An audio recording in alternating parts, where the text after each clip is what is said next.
and they do take some Union County waste, so I'm sure you hear about that. But he's also the operator of the Clinton County Solid Waste Authority, and they own that Wayne Township Landfill. So it's an interesting public-private partnership in that the directors are appointed by the county commissioners. It's a quasi-governmental authority. It's the kind of thing that I think a lot of league people are interested in. But as I said, Jay came to mind when we were talking about this topic, mainly because I gather now that waste management is in your DNA. I had heard that Jay's father and grandfather have been in this industry for years, and it turns out a couple of Jay's children are as well, so it's in your genes, I guess, and your name is Alexander.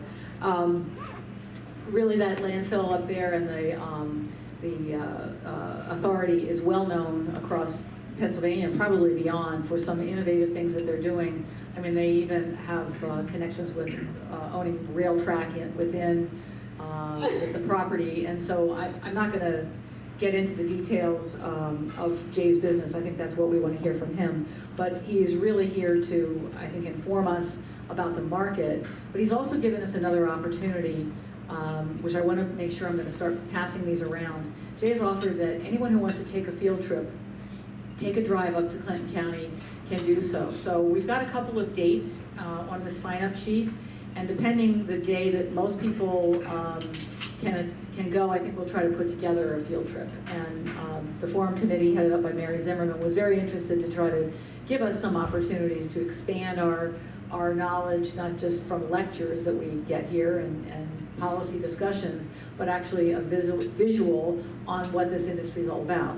So I created a sign-up sheet, and the idea is please put your name down if you would be available on any of these 3 dates, or all of them, just say which ones work for you. Whether you have an interest to carpool, I think a lot of us do want to do that, and if you're willing to be a driver and take someone with you. So I'll start passing that around, and welcome Jay to the podium. Thanks. Thank you, Terry.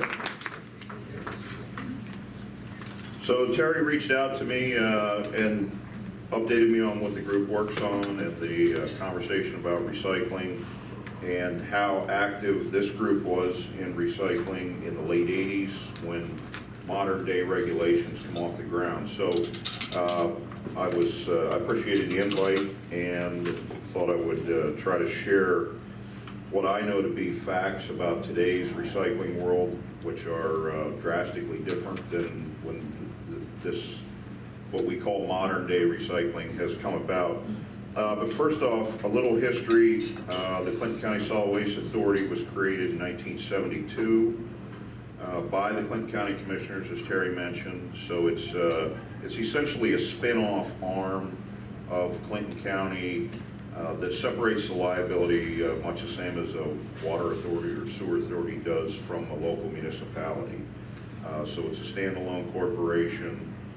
There's 9 board of directors. The political connection is the commissioners appoint the board members to 5-year terms. And then the board is the governing body of that, and then I report to the board. So in the late 60s, early 70s, every town had its own dump across the U.S. Most of us can remember Lewisburg, Mifflinburg, all these towns had a dump forever. In EPA, as it was starting to get its feet under itself on waste management and that aspect, started pushing some regulations back to the state saying we got to get a better plan. So the better plan was, instead of every town having a dump and contamination issues and water problems and all that stuff, let's try to locate one in each county or see if we can attempt to get each county to have one. So the end result of that is Lycoming County, at the southern end of Lycoming County, was selected. That's a regional facility for this valley here. We were selected or took the leadership to build a facility in McElhattan. Northern Tier up in Burlington started coming off the ground, Towanda area. Same thing across all of the U.S. essentially, is starting to shut down these town dumps and go to a centrally located facility in each county. The theory at that point was, if we're going to have contamination, let's try and isolate it to one spot in each county instead of 5 to 10 spots throughout a county. So was it a good idea? I don't know about that, but the concept was we'll minimize the contamination to a few spots instead of the broad brush approach. And that was all well and good. We started taking trash in 1973 in what was considered a trench-style landfill. Lake Cumming County was in that era when they started up here as well, mid-70s. And along come the mid-80s and a lot of conversations about there has to be a better system for controlling waste. Liner systems, groundwater protection, collecting the gas that's generated from the waste and all that stuff. So Pennsylvania enacted what was called Act 101 in 1988. And that was a mandate to come down from the federal EPA in the mid-80s to start working on this program to develop groundwater protection programs, get recycling programs off the ground, get them started, and evolve the industry into a truly standalone industry that is not a contamination point in the U.S. So in that era, like Cumming County shifted to liner systems. We had a decision to make at our facility.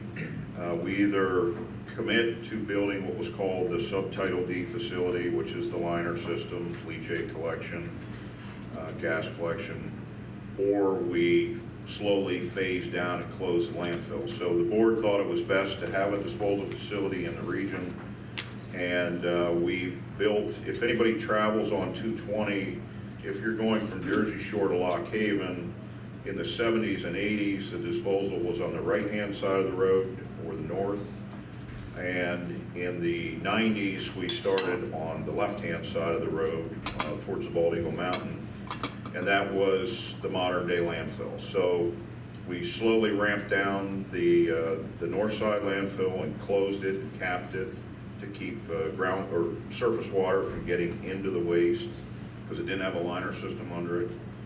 And the theory was you minimize biological breakdown, minimize groundwater infiltration, things like that, and try to minimize contamination. Then built the first field on the south side in '91. That opened and started evolving and run the business and tried to keep afloat a lot of different legal changes throughout the years.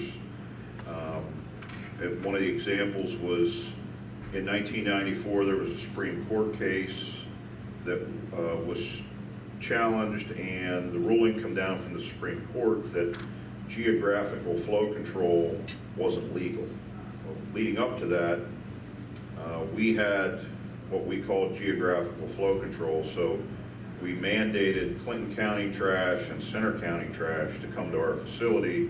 So we went out and borrowed bonds to build the facility, to do the whole process. Lake Cumming County was in a similar situation. Union, Snyder, Columbia, Montour counties, so we're all going to Lake Cumming County. And the '94 case said that's not legal.